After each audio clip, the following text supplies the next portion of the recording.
بسم اللہ الرحمن الرحیم۔ السلام علیکم ورحمۃ اللہ وبرکاتہ۔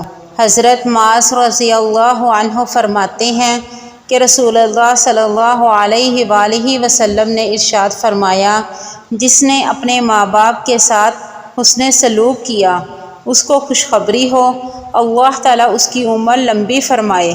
المستدرک امام حاکم، حدیث نمبر 7257۔ حضرت ابو بکر رضی اللہ عنہ روایت کرتے ہیں، نبی اکرم صلی اللہ علیہ وآلہ وسلم نے ارشاد فرمایا، کوئی بھی گناہ رشتہ داری کے حقوق کو پامال کرنے، خیانت کرنے اور جھوٹ بولنے کے مقابلے میں اس بات کا زیادہ لائق نہیں ہے کہ اللہ تعالیٰ اس کے مرتکب شخص کو دنیا میں جلدی سزا دے دے اور اس کے ہمراہ آخرت میں اس کے لیے عذاب تیار رکھے، اور جس نیکی کا سب سے زیادہ جلدی اجر و ثواب ملتا ہے وہ صلہ رحمی ہے۔